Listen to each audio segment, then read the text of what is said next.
want to go to Justin Jordan now. He's an Air Force veteran who works with Warrior's Heart as their business development director. Justin, thanks for being with us. Tell us a little bit more about Warrior's Heart, what it does, and why 9/11 is such an important date for you. Well, thank you, Dale. I really appreciate you having me. Warrior's Heart is a treatment center specifically designed for first responders, law enforcement, military veterans, active duty that are struggling with addiction as well as co-occurring psychological disorders such as PTSD or major depression. It's so important that on this day, on Patriots Day, that we honor that. And we had our soft opening at our second facility here in Virginia, in Milford, Virginia today. And it's a date that changed the lives of so many, and we wanted to honor that by being able to provide a facility here in Virginia to help so many of those people that responded to that event. Justin, we talk so much about the pandemic. We talk about how it changed the lives of our children, that they're suffering from higher suicide rates. We don't talk about our veterans. We know that their suicide rate is higher than ever before. Can you explain the pressures that a veteran goes through and the silence that they suffer in? Absolutely. As a veteran myself that struggled with PTSD, I can tell you firsthand.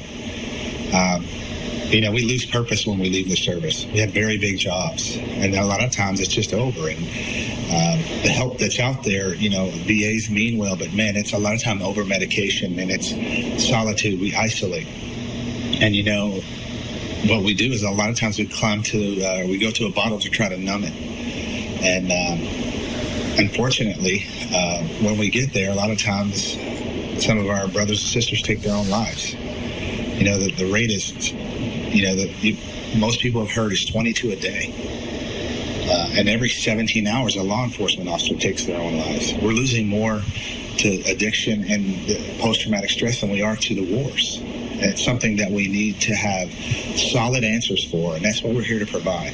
It's a place where they can heal among their brothers and sisters, warriors healing warriors. Justin, in years past, veterans would return from war and they would be surrounded by other veterans. If you look at all of the major conflicts, there was a draft.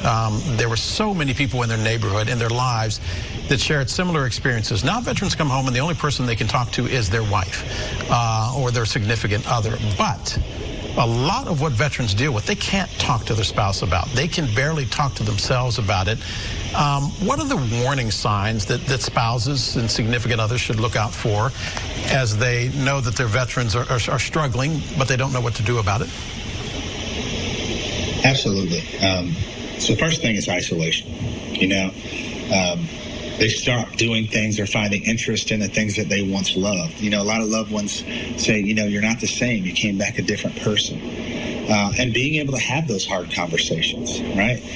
They feel like they can't share because they don't want to burden their loved ones. I didn't want to burden my wife with the things that I had seen. I didn't want to burden my family with that. That was my burden to carry. But so often, so many times, we need that outlet. We need that someone to be able to share these stories with. We can't carry it alone. And that's what Warrior's Heart is all about. Being able to help those men and women that are struggling find a place that is healthy and in a healing environment. We're a training program, and we're creating sober, confident warriors. Tell us how you're doing it. Tell us about the success of your program and why it works. Absolutely. So, as I've said, Warriors Healing Warriors, it's exclusive to this class, the warrior class, military, law enforcement, first responders.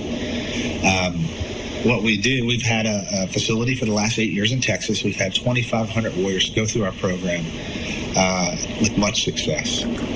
We're getting these men and women back to duty, back to their lives, back to their families. And we're doing it in a way that's, we treat not only the addiction, but we also treat the traumas, what they've seen, what they've heard, and we help them, give them healthy tools. We give them things, not only just therapies and group therapies, but also like elective periods, metal shop, wood shop, canine academy, cooking with chef, things that reinstill purpose.